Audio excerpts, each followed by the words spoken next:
Mezu elektronikoak bidaltzerako garaian, Gmailek hartzaile mota desberdinak eskaintzen dizkigu daukaten garrantziaren arabera edo eman nahi diegun anonimotasunaren arabera. Bideo honetan, hartzaile desberdinak ikusiko ditugu, hala nola bakoitzak dituen erantzun edo birbidalketa aukerak ere.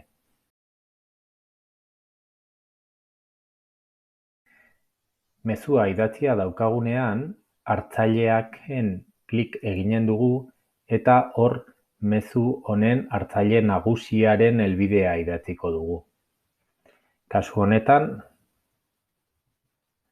asesoria 2 CAP Pamplona paratuko dugu. Eskuinaldera etorrita, CC aukeraren azpian gehitu CC hartzaileak aurkituko dugu. Bertan klik egin eta hemen beste helbide bat idatziko dugu. Kasu honetan, asesoria TE CAP Pamplona. Hau nolabait bigarren mailako hartzailea da edo mezua kopian jasoko duena. Hirugarren aukera bat ere badago, BCC izkien azpian aurkituko duguna, bertan klik eginda, hemen beste helbide bat idatziko dugu. Emo 2 abildua educacion.navarra.es. Hartzaile hau izkutuan geldituko da. Jarraian mezua bidaliko dugu.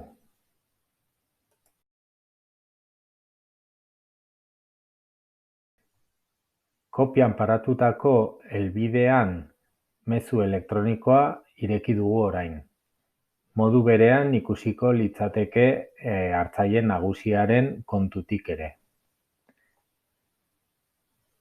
Xehetasunetara etorrita klik eginda, hemen ikusten ditu bai hartzaile nagusia eta bai bere burua ere, kopian zegoen hartzaile bigarren mailako hau.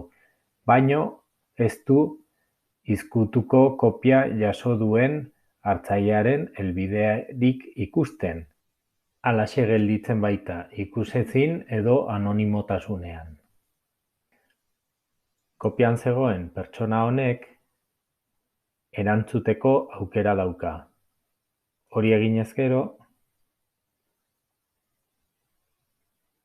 hasierako mezuaren bidaltzaileari soilik erantzunen dio mezu elektroniko honen bitartez. Bigarren aukera bat, gehiagon klik eginda, erantzun guztiei da. Hori aukeratuta, ez da bakarrik hartzaile nagusia jatorrizko mezuaren bidaltzailea zena, baizik eta kopian jatorrizko mezu hartako hartzaile nagusia zena agertuko da. Ohartu beharra dago, hasierako mezu hartan izkutuko kopian zegoena ez dela inon ageri, beraz, gainerako hartzaileek ezin izanen dute harekin inolako kontakturik ezarri. Hirugarren aukera bat ere badago, birbidalketa, bai hemendik, aurreko aukerak bezala, edo 3 puntuetatik irisgarria dena. Kasu honetan, helbide erabat berri bat idatziko genuke, eta hemen bidaliko genukeen mezu berri hau hasierako helbide horiek ez lukete inolaz ere ikusiko.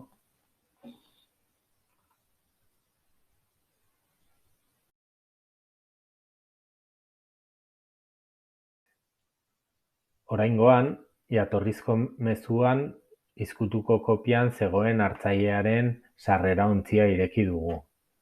Jasotako mezua irekita, xehetasunetan ikusiko dugu honek ere gainerako hartzaile guztien helbideak ikusten dituela, nagusiarena eta kopian zegoenarena.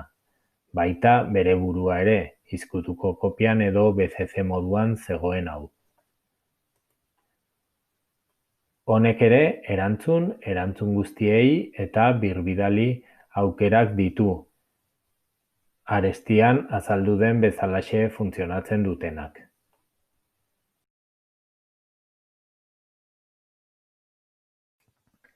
Amaitzeko, kasu interesgarri eta bereziki erabilgarri bat erakutsiko dugu. Mezu elektroniko bat hartzaile guztiak ezkutuko kopian dauzkana.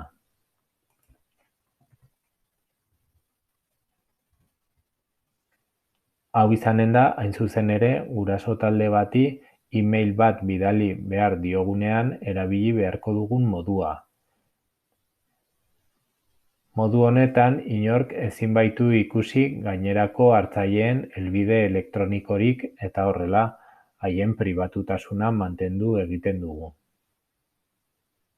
Horixe egiaztatuko dugu mezua jaso duten kontu horietako batetik mezua irekitzen baldin badugu. Xehetasunetara etorri eta ez dugu gainerako hartzaileen helbide elektronikorik ikusiko. Gobierno de Navarra. Nafarroako gobernua.